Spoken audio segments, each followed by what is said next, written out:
Welcome to another edition of Facebook Live with CCK. Today we're going to be breaking down everything that you need to know about a fully developed VA claim. My name is Emma Peterson and I'm joined today by Nicholas Briggs and Michelle DeTore. And the three of us are going to be discussing fully developed claims. So first and foremost, what is a fully developed claim? Well, the fully developed claim program is an optional way to file your claim with VA. Veterans can file all different kinds of claims using this program, including claims for disability compensation, pension, secondary service connection, claims to reopen, you name it. Veterans may choose to use this program if they have collected all the evidence that they want VA to consider when making their decision.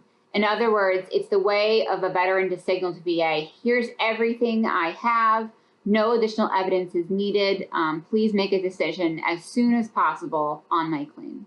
And that's really the point. The idea is to allow VA to make a decision quickly and as soon as possible if a veteran submits all the evidence they need to upfront. Once you decide to use this program, you have a full year to get all the evidence in to complete it. And if VA approves your claim, you're going to get retroactive benefits back to the day that you first filed it.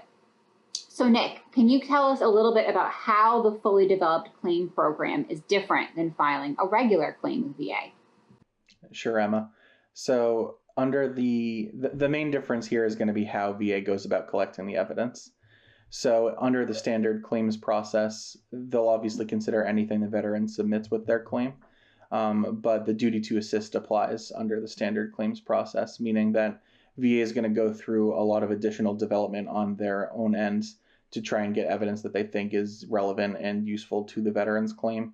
That will obviously include any VA treatment records, any private treatment records that the veteran's identified, any other records that are in the possession of federal government agencies, and anything else that's been raised by what the veteran submitted and might be helpful to their claim. But under the fully developed claim system, like you mentioned, the idea is for the veteran to submit all of their own evidence up front and have that considered by VA so that VA needs to take fewer steps on its own for the claim to be adjudicated.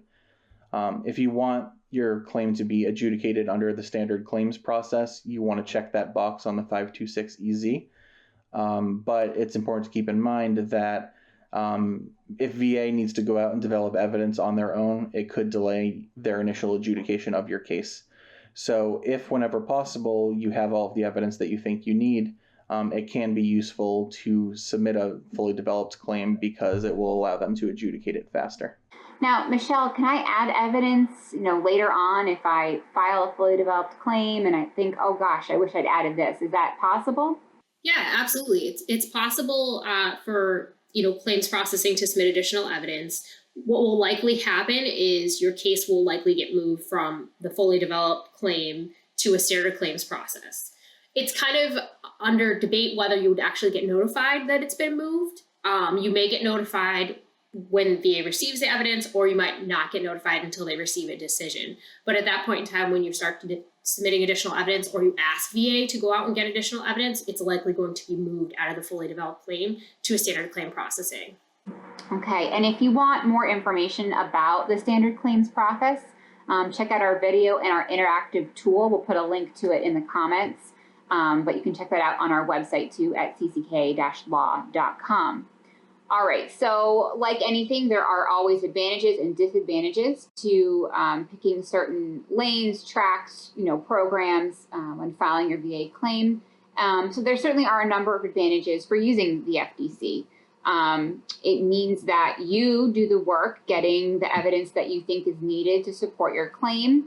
And though this task is traditionally done by VA, it does give you some control over the evidence gathering. And also, if you're concerned about the time it might take for VA to gather that evidence, this certainly could speed it up. So if you're concerned about a long processing time for your claim, you're concerned that it might take VA a while to get the evidence and you readily have it available, the FDC might be the best option for you. And it's certainly risk-free. As Michelle mentioned, if VA decides that they need more evidence or you end up asking them to gather evidence, they'll just move you to the standard claims processing system. There's no harm or penalty for filing an FDC and then being moved to a standard claim. And it may result in a faster decision. Certainly under the AMA, decisions are coming relatively more quickly out from the regional offices. So you may see some even faster times using FDC. But if you collect the evidence yourself, you eliminate the time that VA would spend gathering that evidence. So that's where you're really cutting down on the time. But there are certainly disadvantages too. So Nick, why don't you tell us a little bit about some of the disadvantages to using the FDC? Sure. So at the end of the day, again, when you're doing an FDC claim, we're really talking about you submitting all the evidence you need to support your case. And because of the evidentiary requirements inherent to VA's system, it's often difficult and hard to understand what you need to submit to win. This comes down primarily to VA exams or a medical examination nexus opinion, because oftentimes veterans don't have the resources or the medical training to provide or get their own nexus opinion. And in the standard claims process, VA has that duty to assist if there's sufficient evidence indicating a relationship between your service and your currently diagnosed condition. They'll get that exam for you. It's not necessarily going to be a favorable exam, and in those cases, you might still need to get your own medical evidence. But at the very least, VA is going to make that attempt to get the VA examination when it's necessary. And because veterans don't necessarily have the resources or know how to navigate getting a medical opinion from their own provider or contacting an outside specialist, it's helpful to be able to get VA's assistance because they do know how to get that information. And they can assist veterans in navigating that process. And so for a complete list of the types of evidence that you might need for your claim, you can visit VA's website. They have, if you do a simple Google search for VA disability, how to file a claim, they have evidence tables available. So you can compare, what you have with what VA is going to require. Yeah.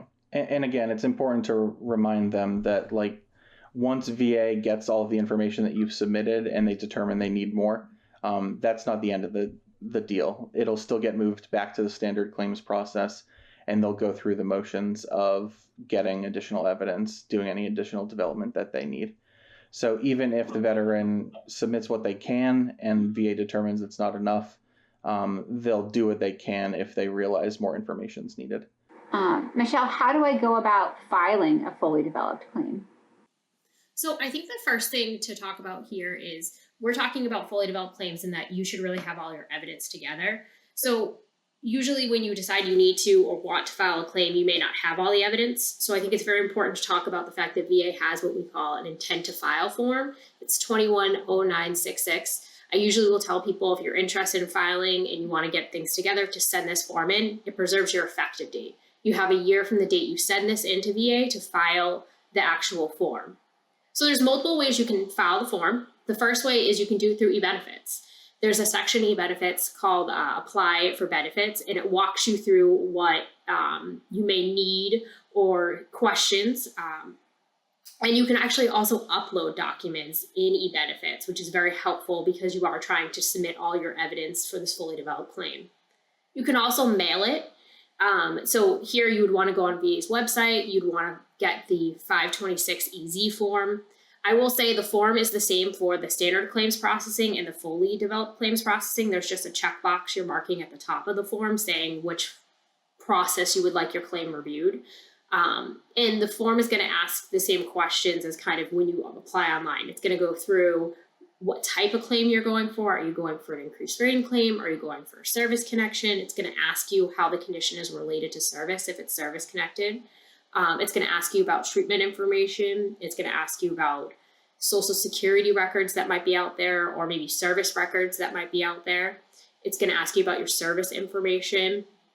And this is, again, why it's very important to have this information handy, because it is going to ask a lot of information and you really do want to be submitting this evidence with it.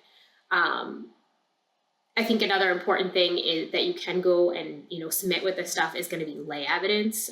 That's additional evidence. So you can also lastly go and apply in person at the regional office. I'm not sure right now with the COVID restrictions if you can actually do that currently. I would say right now your best process is to either do it online or mail it. But again, like Nick said, you want to be making sure that you're submitting as much evidence as possible if you want it to go through the fully developed claim process. Otherwise, you might be, if you're asking VA to go out and get records and you're not submitting them with it, you might be ultimately sending your case to the standard claims processing. And it's important to note too that if you do have the evidence handy on that eBenefits site, it allows you to upload the documents, as you're filling in the information. So everything's sort of neat and tidy in that respect. But as Michelle noted, you're certainly free to mail, and I think some regional offices, probably depending on where you are in the country, are open, but certainly reach out and check before you head down there with any paperwork, because you want to make sure you're going to be able to get in. All right, so that pretty much covers the fully developed claims process. It's not, too complicated. It is an option available, to veterans out there who are looking to try to get a faster decision out of VA, which is really something everyone desires. So with that, Nick, do you have any final thoughts about fully developed claims out there for people watching? So we briefly alluded to this earlier, but some of the best candidates for fully developed claims are issues that necessarily require less evidence because VA may already concede certain aspects of the fact pattern for service connection. The prime example that comes to mind are presumptive service-connected conditions, such as veterans who have conceded exposure to herbicides in Vietnam. In those cases, they really only need to provide medical evidence of a diagnosis of, say, coronary artery disease or diabetes, or any of the other presumptive conditions. So those in particular can be good candidates for the FDC program because you just need basically that diagnosis along with your service records. Converse of that, are there any cases that just probably never will be allowed to flow through the FDC? I think PTSD is one example, just because there are special procedures that VA needs to go through in order to identify and verify the stressor. So typically those aren't adjudicated in the FDC program. They need to go through the motions of stressor verification through the traditional claims process. And Michelle, what about you? Any final thoughts on FDC?